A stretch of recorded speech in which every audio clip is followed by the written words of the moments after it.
Gold medal जीतने के बाद नीरज चोपड़ा का पहला ट्वीट सामने आया। तमाम लोगों के ताउन और नेक ख्वाहिशात के लिए उन्होंने शुक्रिया कहा है। जीत के लम्हात को अभी भी महसूस कर रहा हूं। ये लम्हात हमेशा मेरे साथ रहेंगे। आप सभी ने मंजिल तक पहुंचने में मदद की।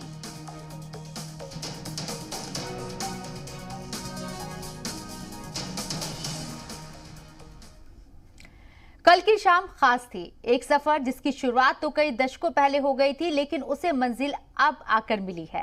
एथलेटिक्स में भारत को पहला गोल्ड मेडल मिला है और भारत के लिए एथलेटिक्स में स्वर्ण युग की शुरुआत हो गई है और ये कामयाबी दिलाई है नीरज चोपड़ा ने। इसके अलावा शनिचर को ही बजरंग पुनिया ने कुश्ती में भी ब्रॉन्ज मेडल जीता और इसके साथ टोक्यो ओलंपिक्स भारत के लिए खास बन गया, क्योंकि इस बार मुल्क को 7 मेडल मिले हैं और ओलंपिक की तारीख में ये भारत का अब तक का सबसे अच्छा मुजाहिरा रहा।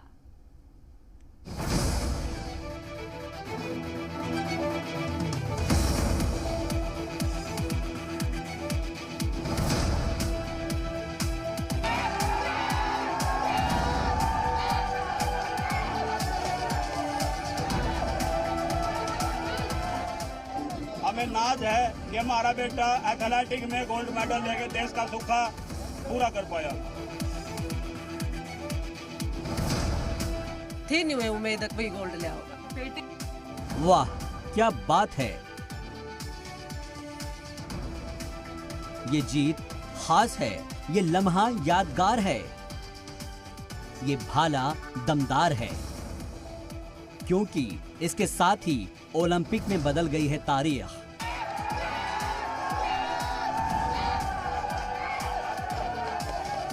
हिंदुस्तान का ओलंपिक में एथलेटिक्स का गोल्ड जीतने का 121 साल का इंतजार खत्म हो गया है। जेवलिन थ्रोअर नीरज चोपड़ा ने मुल्क को एथलेटिक्स में पहला गोल्ड मेडल दिलाया। 1960 के रोम ओलंपिक में आजाद हिंदुस्तान की आंखों का ख्वाब अधूरा रह गया। मुल्क के फ्लाइंग सिख मिल्खा सिंह महज 0.1 सेकंड से मेडल चूक गए, लेकिन हिंदुस्तान दौड़ता रहा। एथलेटिक्स में अपने पहले मेडल के लिए और मंजिल मिली टोक्यो में। नीरज चोपड़ा ने जेवलिन में भारत को पहला गोल्ड दिलाया तो मुल्क झूम उठा।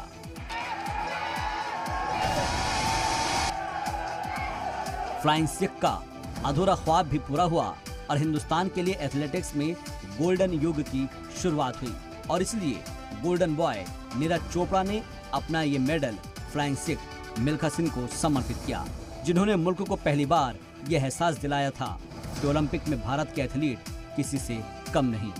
मिल्खा जी का ये बहुत बड़ा सपना था कि एथलेटिक्स में कोई मेडल आए और कोई गोल्ड जीते और अपना राष्ट्रगान बजे, तो आज उनका सपना पूरा हुआ है, पर वो आज हमारे बीच में है नहीं।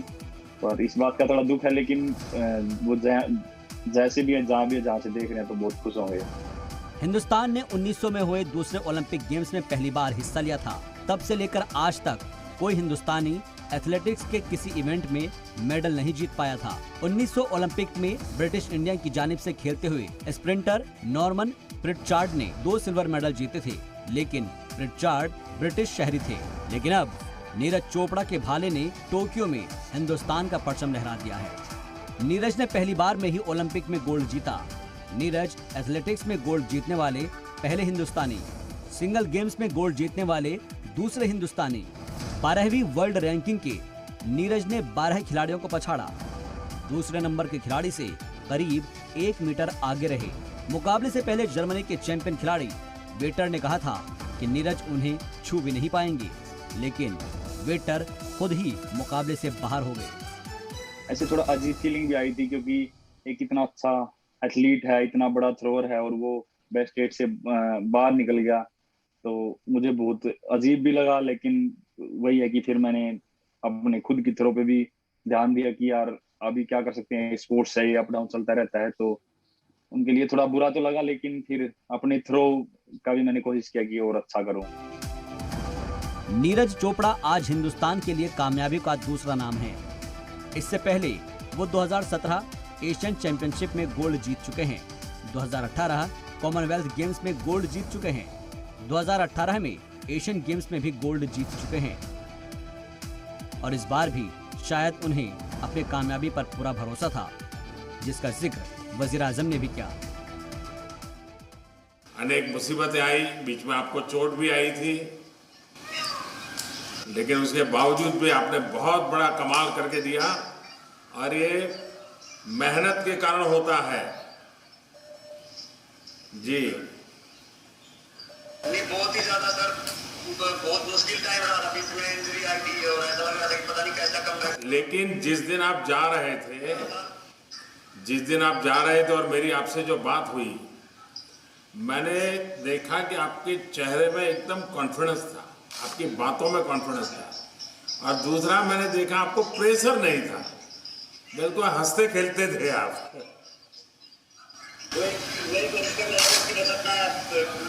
जितनी मेहनत की है बस बिना प्रेशर की कोशिश कर रहा था कि अपना 100% दूं, क्योंकि यही ऐसा दिन था लाइफ का जहाँ पे जो सबसे जरूरी था मेरे स्पोर्ट्स कैरियर का। आज नीरज चोपड़ा की कामयाबी पर पूरे मुल्क का सिर फख्र से ऊंचा है। नीरज ने टोक्यो में पानीपत का दम भी दिखा दिया और दुनिया को ये भी बता दिया कि नया भारत अब एथलेटिक्स में अपनी गोल्डन इरा की शुरुआत कर चुका है। ब्यूरो रिपोर्ट, जी मीडिया।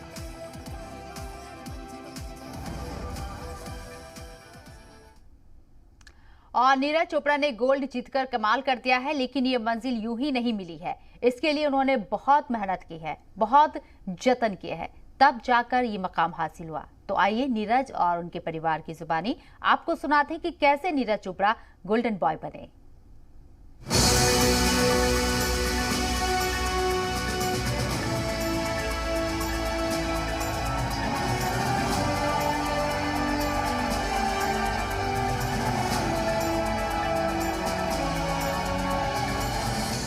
भारत का भाला गोल्ड मेडल वाला,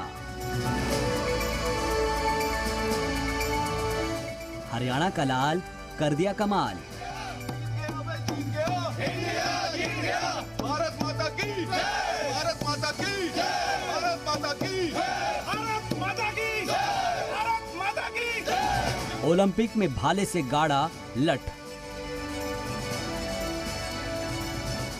हरियाणा के छोरे ने लठ गाड़ दिया, और लठ क्या भाले वाला लठ गाड़ दिया। ओलंपिक में भारत को पहला गोल्ड मेडल। नीरज चोपड़ा ने शानदार प्रदर्शन करके स्वर्ण पदक जीता है।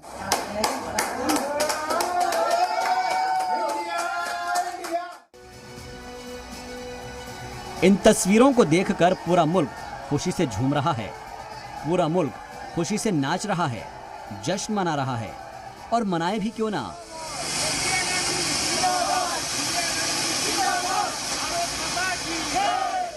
क्योंकि ओलंपिक में हरियाणा के लाल ने ऐसा कमाल किया है कि सारा मुल्क उस पर नाज कर रहा है। हरियाणा के लाल ने ओलंपिक में तारीख रकम की है, हिंदुस्तान का नाम सुनहरे अल्फाज में लिख दिया है।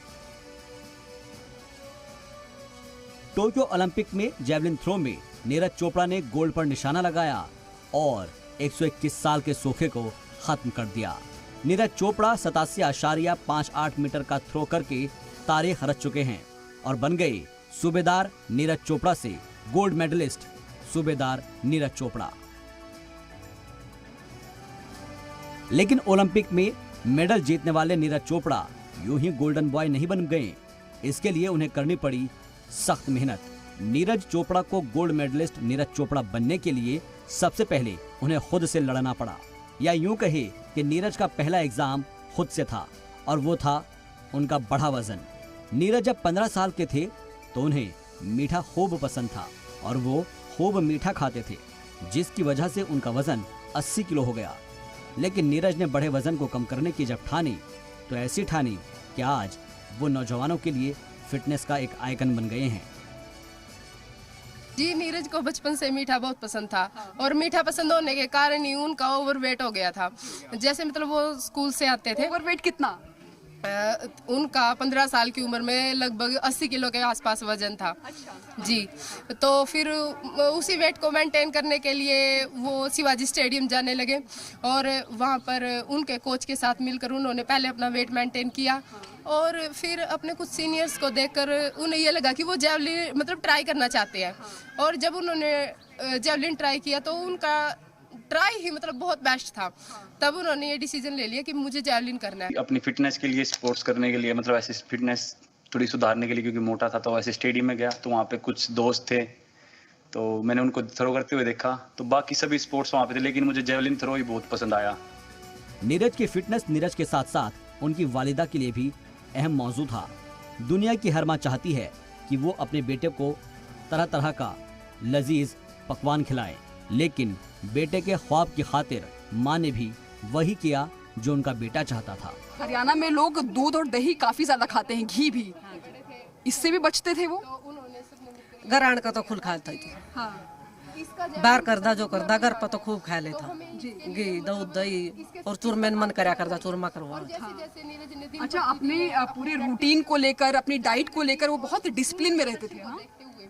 हाँ जी, प्रैक्टिस होती, गेम देखने लगते जी तो सारी छोड़ देता, फिर तो रोटी भी आधी खाया करे था, वो कम कर देता खाना। और यहीं से शुरू होता है नीरज के गोल्डन बॉय बनने का सफर। लेकिन कोई यूं ही नहीं बन जाता गोल्डन बॉय, उसके लिए खुद को आग में तपाकर कुंदन बनना होता है। गोल्डन बॉय बनने के लिए हर रोज, चाहे कितनी भी धूप हो, बारिश हो या घना कोहरा हो, इन सब को भुलाकर 15 किलोमीटर पैदल चलना पड़ता है। तब कहीं जाकर मिलती है मंजिल और बनती है तारीख। हमें अपार खुशी है जो हम शब्दों में बयान नहीं कर सकते। दिल के अंदर इतनी खुशी है कि हम कुछ बता नहीं सकते। जिसके इरादे फौलादी हो और सपनों में जान हो, भला वो चोट से कैसे हार मान लेते हैं। 2019 में नीरज को चोट के सबब कोहनी का ऑपरेशन करवाना पड़ा, लेकिन नीरज जानते थे कि जिन हाथों में मुल्क के लिए मेडल उठाना है, उसे चोट के बाद और भी मजबूत करना होगा। और नीरज ने ऐसा ही किया, जिसका सबूत आज दुनिया के सामने है। हाँ बिल्कुल, वो टाइम आया था, थोड़ा इंजरी की वजह से बहुत दिक्कतें आई थी, लेकिन फिर भी सभी का साथ रहा और अच्छे से रिहैब भी हुआ और इंजरी भी सक्सेसफुल, मतलब ये जो सर्जरी भी सक्सेसफुल होगी। भारत का ओलंपिक एथलेटिक्स में ये पहला गोल्ड मेडल है। ओलंपिक की सिंगल चैंपियनशिप में नीरज के गोल्ड जीतने के साथ ही भारत को 13 साल बाद दूसरा गोल्ड मिला है। इससे पहले बीजिंग ओलंपिक 2008 में पहली बार gold medal shooter Abhinav Bindra ने जीता था। नीरज चोपड़ा के गोल्ड जीतने के बाद सदर जमहूरिया से लेकर वजीर आजम तक, हरियाणा के आम इंसान से लेकर फौज के जवानों तक हर कोई नीरज चोपड़ा को मुबारकबाद पेश कर रहा है। नीरज के जज्बे और मेडल जीतने के जुनून की तारीफ कर रहा है। नीरज जी नमस्ते। नमस्ते सर। और बहुत बहुत बधाई आपको। Thank you sir, thank you so much. आज ओलंपिक का समापन की दिशा में जा रहा है और आपने देश को खुश कर दिया है। हाँ बस मुझे सर वही था कि बस ये मेरा लास्ट, सबसे लास्ट ईयर है कि मैं इंडियन में, तो बस कुछ अच्छा करना है और गोल्ड जीतना हूँ और तो बहुत खुशी की बात है। बहुत अच्छा लगा और मुझे लगता है कि सभी जो अपने भारत और जो लोग देख रहे थे उनकी बहुत दुआएं और उनका सपोर्ट था पीछे से इतने ज्यादा लोगों का, तो शायद उसी ने मुझे यहाँ पे आज पहुँचाया है। पानीपत ने पानी दिखा दिया।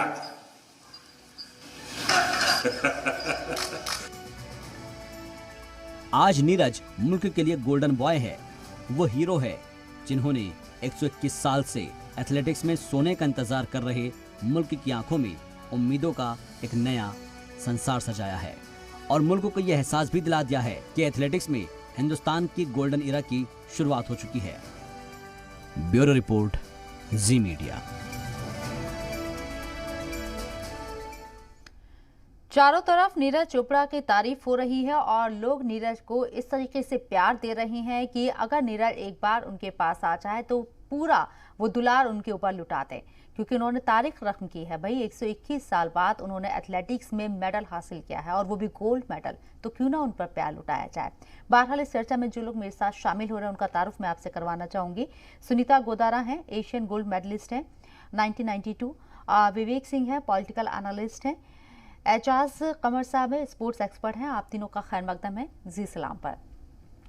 सुनीता गोदारा जी, वो लम्हा जिसका हमें इंतजार था, कल तारीख रकम हो गई है। नीरज चोपड़ा, जेवलिन थ्रो में उम्मीद थी कि गोल्ड आएगा या कोई मेडल आएगा?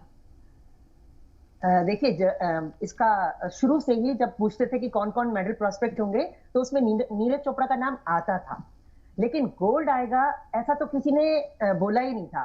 तो वैसे देखा जाए तो मेडल टैली में गोल्ड लाने के लिए तो ही वाज अ अंडरडॉग, लेकिन इसका नाम था उस मेडल टैली में, जिसमें हम बजरंग पुनिया का नाम लेते थे, मैरी कॉम का नाम लेते थे, चानू का नाम लेते थे, सिंधु का नाम लेते थे और कुछ शूटर्स का नाम लेते थे। उसमें नीरज चोपड़ा का नाम लिया था। पहली बार किसी एथलीट का नाम मेडल प्रोस्पेक्ट्स में लिया जा रहा था, क्योंकि इसने जो कंसिस्टेंसी दिखाई है पिछले 5 साल में कि अंडर 20 जूनियर चैंपियनशिप के बाद वर्ल्ड चैंपियनशिप, वर्ल्ड रिकॉर्ड और उसके बाद एशियन गेम्स, कॉमनवेल्थ गेम्स, सब में इसने गोल्ड लिया है और अब तो ये खैर डिक्लेयर्ड गोल्डन बॉय बन गया है। और इसने वो जो एक थ्योरी होती है हमारे एथलेटिक्स में कि थ्रोअर का जो हाइट है वो 6 प्लस होना चाहिए, 6'2", 6'3" होना चाहिए, जो वेट है वो 80 प्लस होना चाहिए, उसको बिल्कुल धराशायी कर दिया है। यानी कि कहते हैं ना कि वो थ्योरी ही ब्रेक हो गई और इसने बता दिया कि 5'11" हाइट का और 70 प्लस वेट का, और इसने गोल्ड मेडल लेके उन सबको। और देखिए, जिस खिलाड़ी ने ये कह दिया, इसलिए कहते हैं कि खिलाड़ियों को जो इस लेवल पे होते हैं, इंटरनेशनल लेवल पे होते हैं, पहले से ज्यादा बोलना नहीं चाहिए, लेट योर परफॉर्मेंस टॉक। जो इससे बेहतर खिलाड़ी था उसने कहा कि ये तो मुझे छू भी नहीं पाएगा, लेकिन उस वक्त भी नीरज ने कुछ नहीं कहा। और जब सेकंड थ्रो में ही जिस तरह से इसने अपना हैंड रेस किया था, इसको पता चल गया था कि now I am the best. और वो कॉन्फिडेंस देखने को मिल ही रहा था जब हम इसको लाइव देख रहे थे। मैं खुद लाइव ये पूरा मैच देख रही थी, जब उन्होंने एंट्री करी और जिस जोश के साथ वो मैदान में जब आए थे और उन्होंने जब पहला भाला फेंका था, जेवलिन थ्रो किया था, तो जो उन्होंने लाइन क्रॉस की थी उसको देख के मतलब रोंगटे खड़े हो गए थे कि अब कौन इसे बीट कर पाएगा। और सच बात है कि वो पीछे मुड़ के और उसने हाथ खड़े किए थे। भाला फेंकने के बाद इतना कॉन्फिडेंस कि ये भाला तो अब जाएगा ही मेरा बेस्ट, और उसने एकदम से टर्न करके और हाथ खड़े किए थे, वो विनर्स विक्ट्री हेनरी। बिल्कुल, सेकंड में ही फाइनल तो बाकी था। जी जी जी बिल्कुल। एजाज कमर साहब, स्पोर्ट्स एक्सपर्ट हैं आप, बहुत बारीकी से चीजों को समझते हैं। जेवलिन थ्रो बहुत लोग इसमें इंटरेस्ट नहीं दिखाते हैं, लेकिन जब एक हिंदुस्तान का लाल गोल्ड मेडल लिया आता है तो जेवलिन थ्रो की चारों तरफ चर्चा होने लगती है। ऐसे खेल जो हाईलाइट नहीं होते हैं, जरूरत है उन्हें हाईलाइट करने की। जरूरत होती देखिए, जब जुमरात के दिन हम लोग बात कर रहे थे तो मैंने कहा था आपके चैनल पे कि मुझे इस बच्चे से बहुत उम्मीद है। आप मेरी बाइट वो चेक कर सकते हैं, क्योंकि मैंने जो उसमें टैलेंट देखा था, मुझे अपना बचपन अभी तक याद है। जब मैं दौड़ता था उस जमाने में ऐसा होता था कि हम 60 अगर कोई मीटर भाला फेंक जाता था तो बहुत बड़ी बात होती थी, और 800 जब ये 80 मीटर की बात होती थी तो वर्ल्ड चैंपियन की बात होती थी। जब इस बच्चे ने 87 किलोमीटर जब वो भाला फेंका था जिसका जिक्र आप कर रहे थे, तो मैं उसी वक्त समझ गया था कि ये गोल्ड मेडल जीत गया है, क्योंकि मैं उसकी टेक्निकलिटी की बातें मैं जानता हूँ और उसकी बारीकियों के बारे में जानता हूँ कि ये बड़ा मुश्किल खेल है। देखिए, इसमें ग्रिप भी अलग, एक वी ग्रिप होती है, एक अंगूठा उंगलियों वाली ग्रिप होती है, नए नए तरीके होते हैं, भाले का भी अलग अलग मुख्तलिफ किस्म के होते हैं। आमतौर पे तो लोग ये नहीं जानते मर्दों के भाले को क्या कहते हैं, औरतों के फेंकने को क्या कहते हैं, वो हेप्टाथलॉन और डेकाथलॉन में ही कंफ्यूज होते रहते हैं। तो वजह ये है, मैंने उस दिन भी ये कहा था कि मीडिया का एक बहुत बड़ा रोल है अवाम में स्पोर्ट्स के बारे में शौक और जज्बा पैदा करना। और मैं आप लोगों को मुबारकबाद दूंगा, इस बार जिस तरीके से ओलंपिक को आपने कवरेज करी है, उसी तरह और छोटे मोटे खेलों को भी अगर कवरेज करेंगे तो उनमें जोश और जज्बा पैदा होगा। देखिए, अब मैं गोल्फ की बात कर रहा था, मैं अक्सर चैनलों पे बैठता हूँ तो मैं जब टेक्निकल चीज बताता हूँ तो लोग उसके बारे में सुनने के लिए तैयार ही नहीं होते हैं। तो सवाल ये, टेक्निकल चीज इन बच्चों को पता नहीं होगी कि पहले जमाने की कुश्ती में और आज की कुश्ती में क्या फर्क है, किस तरीके से नए नियम बदले हैं। और हमें जो ज्यादातर मेडल मिले 2008 में 12 में, आपने देखा होगा वो जो कानून बदले थे उसकी वजह से, कि जो रेफरीज का कानून आया कि जो हारे हुए भी जो खिलाड़ी थे वो दोबारा लड़ सकते थे, मुकाबला कर सकते थे, उसके हमें बहुत फायदा हुआ। पहले हमारे पहलवान जीते, उसके बाद योगेश्वर दत्त ने दोबारा मेडल जीता। तीसरा मेडल भी हमें उसी सिस्टम से मिला। तो टेक्निकल चीजों के बारे में मेरी आप लोगों से इल्तिजा है, जब आप खेलों को कवर्स करते हैं थोड़ा सा टेक्निकल चीजों के बारे में बताएंगे तो उससे बहुत फायदा होगा, मुल्क को बहुत फायदा होगा। ये तो खुशी का मौका, ये शिकायत का मौका नहीं है। सबसे पहले तो मैं सारे मुल्क को मुबारकबाद दूंगा कि इस बच्चे ने हमें फर्श से अर्श पे पहुंचा दिया है। और जब इसने गोल्ड मेडल जीता तो मुझे ऐसा लगा कि मैं हवा में उड़ रहा हूं, और जो नील आर्मस्ट्रांग की जो कैफियत थी वो मेरी कैफियत थी। मुझे लग रहा था कि मैं चांद पे उतर रहा हूं, और मैं उस बच्चे का बड़ा शुक्रगुजार हूं। उन्हें उसके दादा का मैंने पढ़ा था कि उसके दादा ने कहा था कि ये जीत के आएगा तो मैं इसको कंधों पे बिठा लूंगा। उस बच्चे ने 1 अरब 30 करोड़ हिंदुस्तानियों का बोझ अपने कंधों पे उठा लिया और हमारी नाक कर दी है। काबिले तारीफ नीरज चोपड़ा की मेहनत और जिस तरीके से उन्होंने पसीना बहाया, आज उसका रिजल्ट वो लेकर आए हैं, गोल्ड लेकर आए हैं। टोक्यो ओलंपिक में नीरज चोपड़ा की जीत पर जहां हिंदुस्तान में जश्न का माहौल है, तो वहीं हमसाया मुल्क पाकिस्तान में भी उन पर जमकर प्यार बरस रहा है। लोग नीरज को दिल खोलकर मुबारकबाद दे रहे हैं। नीरज की इस जीत ने ये बता दिया है कि जीत जब तारीखी होती है तो सरहद के हुदूद भी टूट जाते हैं।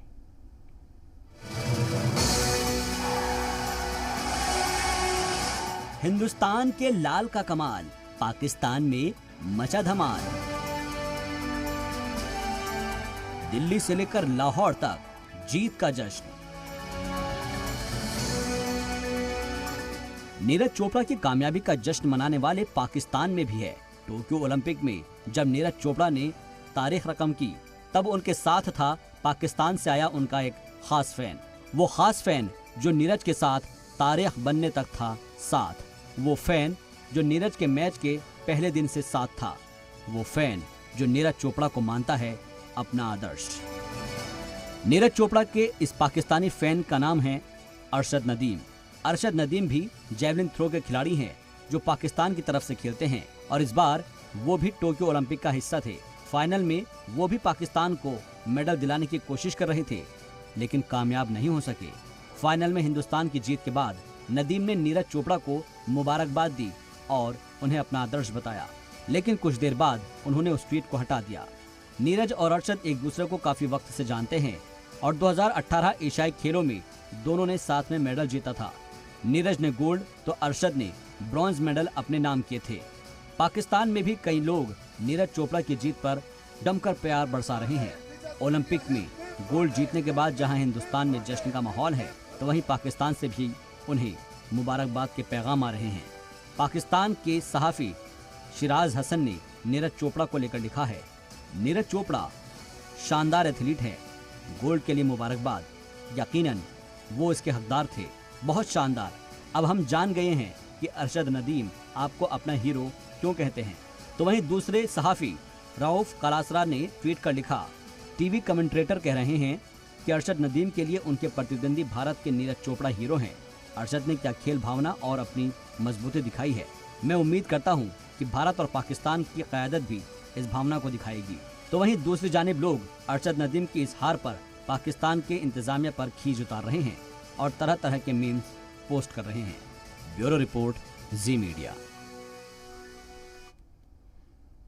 जैवलिन थ्रो में नीरज चोपड़ा के बेहतरीन मुजाहरे पर वजीर खेल अनुराग ठाकुर और लोकसभा स्पीकर ओम बिरला ने मुबारकबाद पेश की है। ओलंपिक इतिहास में आज भारत ने पहली बार ये इतिहास बनाया जहां एक और नीरज चोपड़ा ने शानदार प्रदर्शन करके स्वर्ण पदक जीता है। इतिहास व्यक्तिगत रूप से भी बनाया और देश को भी सर्वाधिक मेडल जिताने में एक बहुत बड़ी भूमिका निभाई है।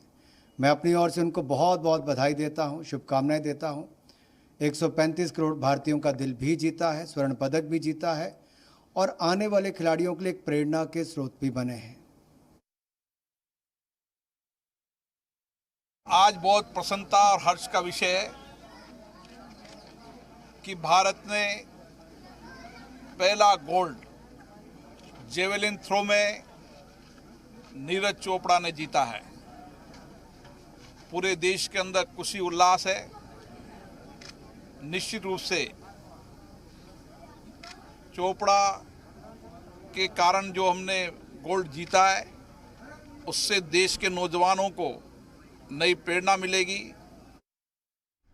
और तमाम खास मेहमान इस चर्चा में मेरे साथ बने हुए सुनीता गोदारा जी भी हैं, विवेक सिंह जी हैं, एजाज कमर साहब भी मेरे साथ मौजूद हैं। विवेक सिंह के पास हम जाना चाहेंगे। विवेक सिंह साहब, जिस तरीके से आपने देखा है कि टोक्यो ओलंपिक में जो हमारी मेडल टैली है वो 7 है। आज 4 हम ब्रॉन्ज लेकर आए हैं, 2 हम सिल्वर लेकर आए हैं, 1 गोल्ड लेकर आए हैं। इससे पहले जब 2012 में लंदन ओलंपिक हुए थे तब हमने 6 मेडल जीते थे। इजाफा हुआ है, और क्या बेहतरी की जरूरत आप समझते हैं अभी? जी बिल्कुल, देखिए आज हम सबके लिए बड़ा हर्षोल्लास का विषय है कि हम लोग आज इस स्थिति में पहुंच गए हैं कि हमारे पास, आपने बोला भी, कांस्य भी है, चांदी भी है और सोना भी है। देखिए, किसी भी लक्ष्य को हासिल करने के लिए आपके अंदर जुनून, जज्बा और आपके अंदर अंतर शक्ति होनी चाहिए ताकि आप उस दिशा में जा सकें। और आपने देखा होगा कितने उतार चढ़ाव के बीच में नीरज जी का सफर रहा है, हम सबने अभी देखा, और उसके बावजूद उनको इंजरी हुई और उसके बावजूद उनका परफॉर्मेंस ऐसा रहा। उन्होंने भाला फेंका तो ऐसा फेंका जो कि पूरे विश्व पटल पर अंकित हो गया। लगभग 87.58 मीटर का उन्होंने भाला फेंका। देखिए, आपने जो प्रश्न पूछा है उसका जवाब यही होगा कि एक बात हमें समझनी चाहिए कि सरकारों का एक अपना उत्तरदायित्व है और उसको निभाना चाहिए। और देखिए, हम सबके लिए खुशी की बात है, 140 करोड़ लोग, आज उनके लिए गर्व की बात है कि हमारा देश ऐसा है जो कि 2012 के लंदन ओलंपिक में हम 6 पदक से आज 7 पहुंचे हैं।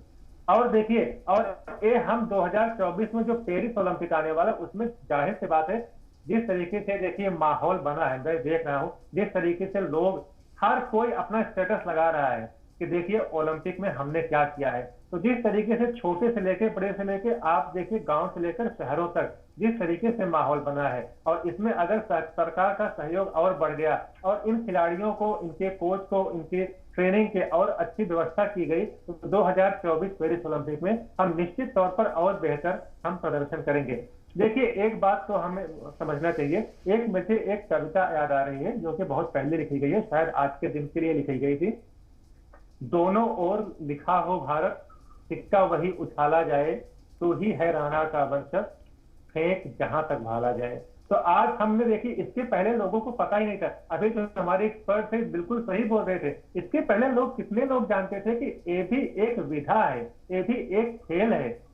आज सबको पता है कि एक भाला फेंकने की भी एक विधा है, और हजारों क्या लाखों करोड़ों बच्चे इसकी तरफ जाएंगे और नवयुवक इसके लिए आकर्षित बहुत ज्यादा है। उनके दिल में भी देखिए, सबके दिल में एक उम्मीद है और सबके दिल में एक जज्बा होता है कि हम देश के लिए करें। और इस माहौल जो आज बना है, और मैं तो धन्यवाद दूंगा मीडिया का, जिस तरीके से कवरेज किया गया है उससे पूरी देश की जनमानस में एक नवीन चेतना का संचार मैं देख रहा हूं, और लोग बिल्कुल दीवाने हो गए हैं कि हाँ, भारत ने क्या कमाल किया है इस ओलंपिक में। वो हमारी बेटियां हो या जो है पुरुष हो, उन्होंने क्या प्रदर्शन किया है और पूरी दुनिया को आश्चर्यचकित कर दिया है। और एक बात मैं और बोलूंगा, ये राजनीतिक थोड़ी बात है, लेकिन देखिए, सरकारें अगर आपको प्रेशर न डालें और सरकारें आपके साथ हो, आपके कदम से कदम मिला के चले, आपका हाल चाल पूछे, आपको फोन करे और प्रधानमंत्री के स्तर पर, तो कहीं ना कहीं खिलाड़ियों में तो एक सकारात्मक भाव उत्पन्न नहीं होगा, और उसका परिणाम हम आज देख रहे हैं। तो बिल्कुल हमारे लिए उम्मीदें अभी बहुत हैं।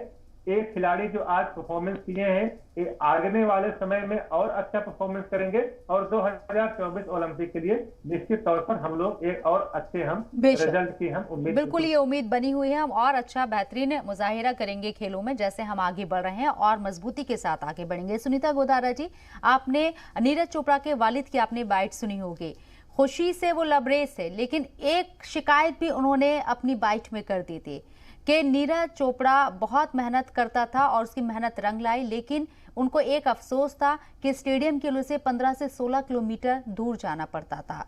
अभाव था, जो सुविधाएं मिलनी चाहिए एक खिलाड़ी को, वो नेशनल लेवल पर जब खेल रहे हैं, इंटरनेशनल की तैयारी कर रहे हैं, उन्हें भी वो सुविधाएं नहीं मिल पा रही थी, सहूलियात नहीं मिल पा रही थी। तो सोचिए, जो बच्चे अभी तैयारी कर रहे हैं उन्हें कितनी दुश्वारियों का सामना करना पड़ता होगा।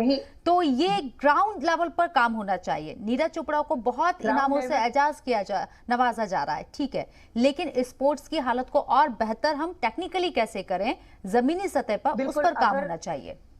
बिल्कुल, अगर हमें अपना बेस स्ट्रॉन्ग करना है तो इस पिरामिड को जो कि नीचे से तो है लेकिन ऊपर जाके बिल्कुल पतला हो जाता है, उसको अगर बड़ा करना है तो फिर हमें ग्राउंड लेवल पे, ग्रास रूट लेवल पे काम करना होगा। और हमारे अभी देश में सबसे बड़ी कमी जो है वो नर्चरिंग की है। जब कोई भी खिलाड़ी नेशनल लेवल पे टॉप पे आ जाता है तो उसको सुविधाएं मिलनी शुरू होती हैं, लेकिन जब वो स्ट्रगल कर रहा होता है उस तरफ किसी की नजर उस पर नहीं जाती है।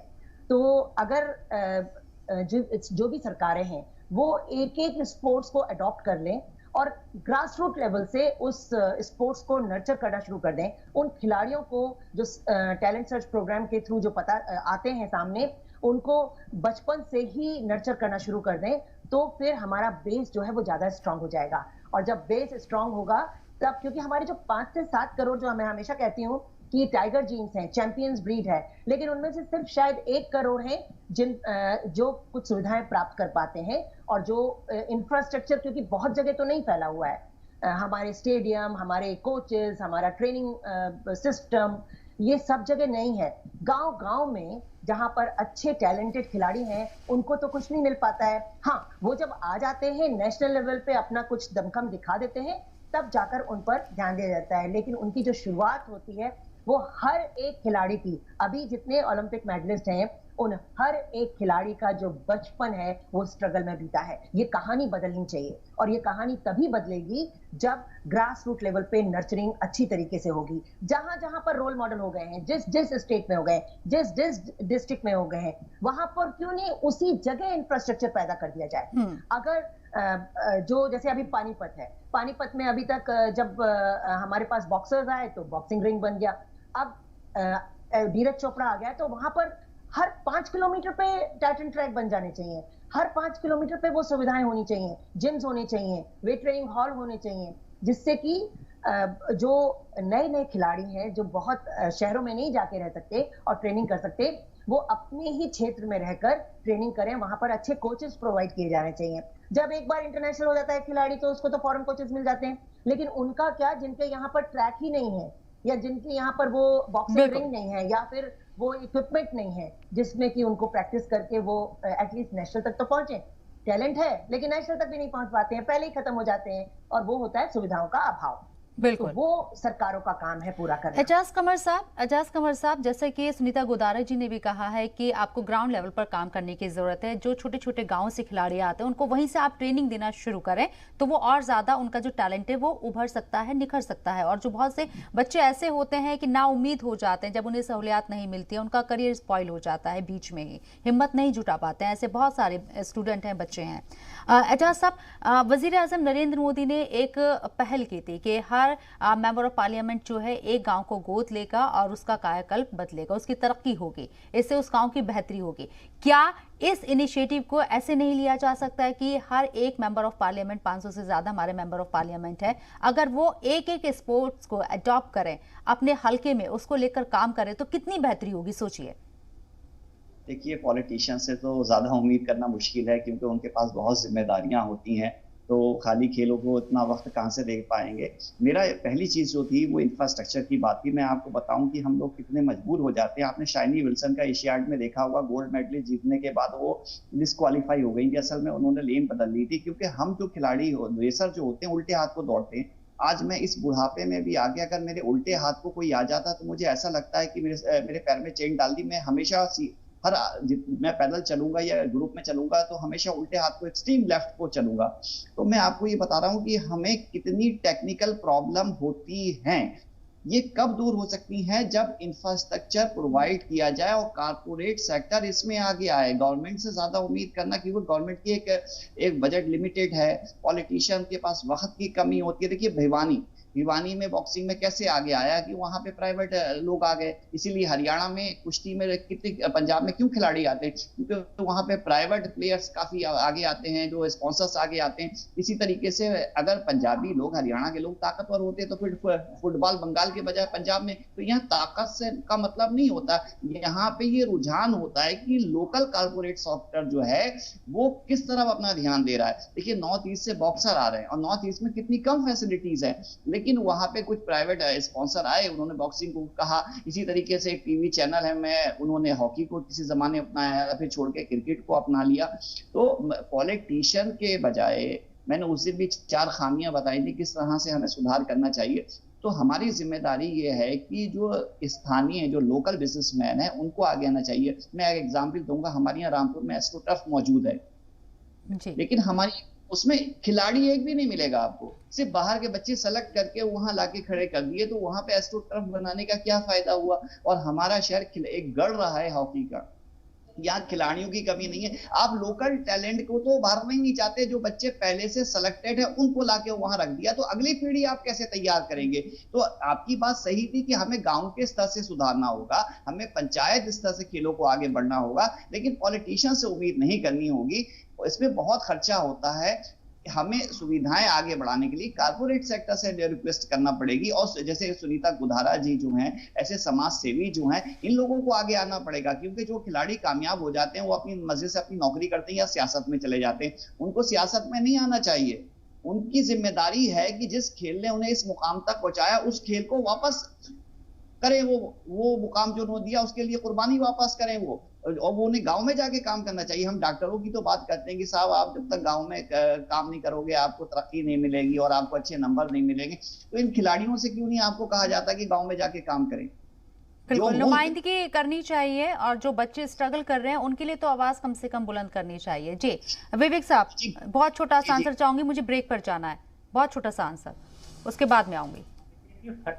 स्ट्रक्चर फैसिलिटीज को तो बढ़ाना पड़ेगा, बट बजट से जो एलोकेशन है उसको और बढ़ाना पड़ेगा, ताकि हमारे जो लोग हैं, जो हमारे बच्चे हैं, उनको ठीक से सुविधाएं मिल सकें। एक बात मैं और बोलूंगा, जब भी बात हो रही थी प्राइवेट सेक्टर की पार्टिसिपेशन की, तो देखिए प्राइवेट सेक्टर और पब्लिक PPP मॉडल बन सकता है। पब्लिक और प्राइवेट सेक्टर दोनों मिलकर अगर इस क्षेत्र को अगर चाहें तो और आगे लेके जा सकते हैं। और मैं एक बात और बोलूंगा लास्ट में, कि हमारे ऐसे देश में एशियन गेम्स में या फिर हमारे जो ओलंपिक्स में इतने बड़े बड़े खिलाड़ी जो पार्टिसिपेट कर लिए हैं, उनकी सर्विस का भी हम यूज कर सकते हैं, और अपने कम से कम डिस्ट्रिक्ट लेवल से लेकर स्टेट लेवल और इंटरनेशनल लेवल तक की जो हमारे पहले जो पार्टिसिपेशन कर चुके हैं ऐसे गेम्स में, उनको बहुत अच्छा अनुभव है, उनके अनुभव का फायदा उठा सकते हैं और देश के लोगों को हम एक बच्चों को दे सकते हैं।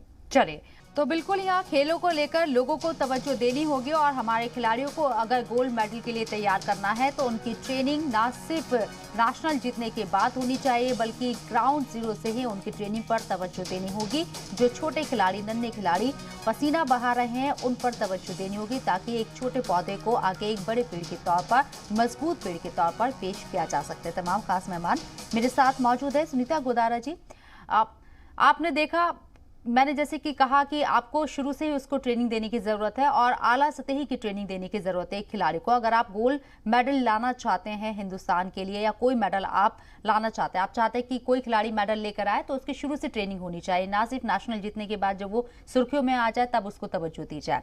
ठीक है, एक पाकिस्तान से रिलेटेड, सुनीता जी, एक पाकिस्तान से रिलेटेड सवाल मैं करूंगी। अरशद नदीम थे जब मुकाबला हो रहा था, कॉम्पिटिटर थे, लेकिन नीरज चोपड़ा ने जब फतेह हासिल करी, ये बहुत कम होता है कि पाकिस्तान में भी जश्न मनाया जाए, और पाकिस्तान में ही हुआ। जब क्रिकेट होता है तो टीवी तक फोड़ दिए जाते हैं अगर उनकी टीम हार जाती है, लेकिन इस बार ऐसा नहीं था। आपकी आवाज, मेरी आवाज सुन पा रही है सुनीता जी आप? हाँ, अब बोलिए, अब बोलिए। हाँ, मैं ये कह रही हूँ, जब पाकिस्तान और इंडिया का मैच होता है, क्रिकेट मैच होता है, और पाकिस्तान टीम इंडियन टीम से हार जाती है, तो तस्वीरें आती हैं कि वहाँ के लोग जो है गुस्से में आकर अपनी टीवी फोड़ देते हैं, वो ये हार कबूल नहीं कर पाते हैं। लेकिन जेवलिन थ्रो में नीरज चोपड़ा की वहां भी तारीफ हो रही है, जश्न मनाया जा रहा है। इसके लिए मैं एक बात कहना चाहती हूँ, देखिए क्रिकेट एक एंटरटेनमेंट है, उसको लोग एंटरटेनमेंट की तरह लेते हैं, वो ओलंपिक स्पोर्ट भी नहीं है। हमारे जितने भी ओलंपिक स्पोर्ट्स हैं, हमारे अंदर बहुत ही ब्रदरहुड वाली भावना होती है। मैं एक मैराथन चैंपियन हूँ, 26 कंट्रीज में मैंने जो इंटरनेशनल मैराथन्स की हैं, जिस समय हम दौड़ रहे होते हैं उस समय हम कोई राइवलरी नहीं रखते, और बल्कि जीतने के बाद गले मिलते हैं। तो यहाँ पर जो ओलंपिक स्पोर्ट्स हैं उनमें माहौल बिल्कुल अलग होता है, उनमें फीलिंग्स अलग होती हैं, और वाकई में दोस्त बन जाते हैं। ये जितने गेम्स होते हैं, जब सब एक साथ रहते हैं, दूसरी कंट्री के होते हैं, फ्रेंडशिप होती है और एक साथ हो जाते हैं, एक दूसरे को मदद भी करते हैं। एक दूसरे को बकअप भी करते हैं। तो ये जो टीवी तोड़ने वाली बात होती है, ये जनता ने की है। खिलाड़ी कभी भी ऐसा नहीं करते, चाहे वो कोई भी गेम हो।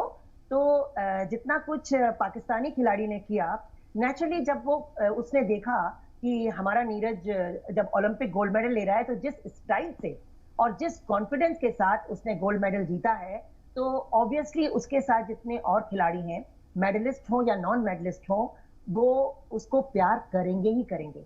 हमारा ओलंपिक स्पोर्ट्स हमें यही सिखाता है, और जितने भी ओलंपिक स्पोर्ट्स हैं, कहीं भी हो रहे हो, चाहे वो मैराथन हो रही हो, कोई भी गेम हो रहा हो, उसमें वो ब्रदरहुड की भावना आती है। बिल्कुल। विवेक साहब, आज जैसे कहना चाहती थी, एक बात और कहना चाहती हूँ, क्योंकि वो नहीं तो फिर रह जाएगी। ये जो गवर्नमेंट, कॉर्पोरेट्स और नामचीन खिलाड़ी जो ऑलरेडी चैंपियन है, वो कैसे मदद करें। देखिए, ये ना एक, आप माने चाहे ना माने, मैं खुद एशियन चैंपियन हूँ और मुझे ये फील होता है। मैं अपनी मैराथन रनर्स जितने भी हैं, उनको मैंने इकट्ठा किया, एक एलीट क्लब बनाया, और जितनी big marathons, high prize money marathons होती हैं इंडिया में, उनमें उनको कोऑर्डिनेट करती हूँ। ये ठीक है, मेरा इनिशिएटिव था, लेकिन ऑर्गेनाइजर्स ने वो समझा कि एक एशियन चैंपियन दूसरे मैराथन रनर्स की मदद करना चाहती है और उनको मैनेज करना चाहती है, और उन्होंने मुझे अपने साथ एज अ एलीट कोऑर्डिनेटर रखा। लेकिन जब तक सरकारें इस बात पे तवज्जो नहीं देंगी कि इस स्टेट में या इस डिस्ट्रिक्ट में ये स्पोर्ट्स डेवलप होना चाहिए, कॉर्पोरेट इंटरेस्ट नहीं लेते हैं। जो कॉर्पोरेट्स में स्पोर्ट्स कोटा वाले ग्रुप्स हैं, उनकी अपनी टीम्स हैं, JSW वगैरह, वो तो अलग बात है, लेकिन हर जगह कंपनी तभी तवज्जो देगी स्पोर्ट्स में पैसा डालने के लिए जब सरकारें देंगी। और बिल्कुल, जैसे कि हम जब रोज चैंपियंस को बुलाना होगा, बिल्कुल रोजगार के लिए हम बाहर की कंपनियों को इनवाइट करते हैं, इन्वेस्ट करने के लिए उनसे डील करते हैं, समझौते होते हैं। स्पोर्ट्स को लेकर ऐसा क्यों नहीं हो सकता विवेक साहब? स्पोर्ट्स को लेकर ऐसा क्यों नहीं हो सकता? जी बिल्कुल हो सकता है, और आप देखिएगा ये अब होगा। देखिए, अभी बिल्कुल ठीक उन्होंने कहा कि जहां तक गवर्नमेंट का सवाल है, तो देखिए नीति जो बनाती है, जो पॉलिसी मेकिंग का काम है, वह गवर्नमेंट का काम है, और गवर्नमेंट खेल और खिलाड़ियों को लेकर भी उसकी अपनी पॉलिसी उसको बनानी पड़ेगी।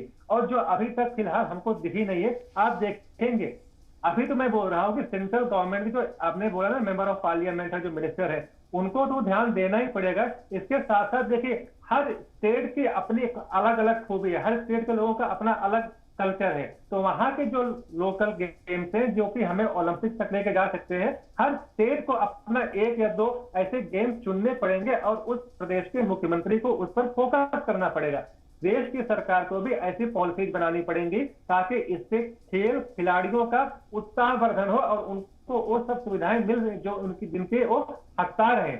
तो देखिए, इन्वेस्टमेंट बहुत जरूरी है, पैसे का हर जगह खेल है, और इसीलिए मैंने कहा कि इसमें गवर्नमेंट का भी रोल है। उसको नीति बनानी पड़ेगी ठीक से, और उसको अलाउ करना पड़ेगा प्राइवेट सेक्टर को, उनको भी फैसिलिटीज देना पड़ेगा, ताकि गांव से लेकर, अभी जो बात हो रही थी कि स्थानीय लेवल से लेकर, एक जो गांव है वहां से लेकर मेट्रो सिटीज तक एक ऐसा कल्चर बने कि हम अपने गेम्स को प्रमोट कर सके। तो इसमें गवर्नमेंट का रोल हम नकार नहीं सकते हैं। गवर्नमेंट को बजट बढ़ाना पड़ेगा, गवर्नमेंट को अपने जो उनके खिलाड़ी जो पहले जो अच्छे परफॉर्मेंस दे चुके हैं उनका इस्तेमाल करना पड़ेगा। और अभी तो हमारे साथ एक बड़ी खिलाड़ी बैठी है, इन लोगों का इस्तेमाल हम नहीं करेंगे तो कैसे काम चलेगा? आपको इनकी सर्विस लेना पड़ेगा और इनको भी अपनी सर्विस को देना चाहिए, और ये लोग देने को तैयार है। गवर्नमेंट को इनिशिएट करना पड़ेगा और ऐसे कुछ पॉलिसी बनानी पड़ेंगे ताकि हम आमूल चूक परिवर्तन देख सकें। ठीक है, एजाज कमर साहब, लास्ट कमेंट आपसे।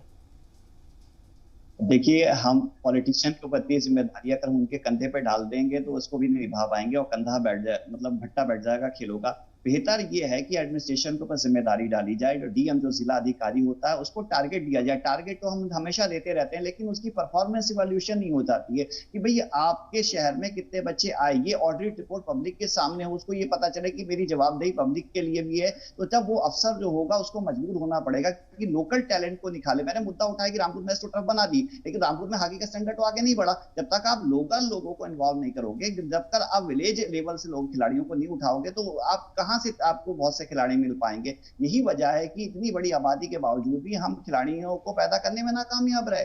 अब जो भी खिलाड़ी पैदा होते हैं वो जहां पे कोई हब बना हुआ, जैसे मैंने भिवानी का एग्जाम्पल दिया, तो वहां पे बॉक्सर आने लगे। तो अब वक्त आ गया है कि जो एडमिनिस्ट्रेशन है उसकी जिम्मेदारी दी जाए और जिला अधिकारी को टारगेट दिया जाए, उसकी परफॉर्मेंस इवैल्यूएशन हो।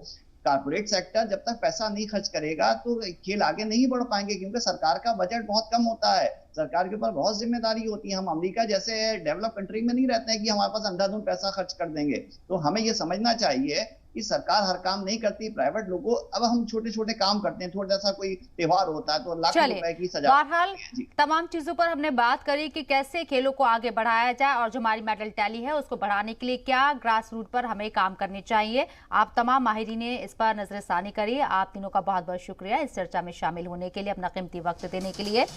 बीजिंग ओलंपिक 2008 में Abhinav Bindra individual gold medallist है। 13 साल बाद ओलंपिक में अब गोल्ड आया है और वो भी नीरज चोपड़ा तारीख रकम करके ये गोल्ड लेकर आए हैं। नीरज चोपड़ा को तमाम लोगों की तरफ से बधाइयां मिल रही हैं, मुबारकबाद मिल रही है। नीरज चोपड़ा ऐसे ही खेलते रहे, मुल्क का नाम रोशन करते रहे, हम भी यही दुआ करते हैं। फिलहाल आज की नज़रिए में इतना ही, दीजिए इजाजत, आदाब।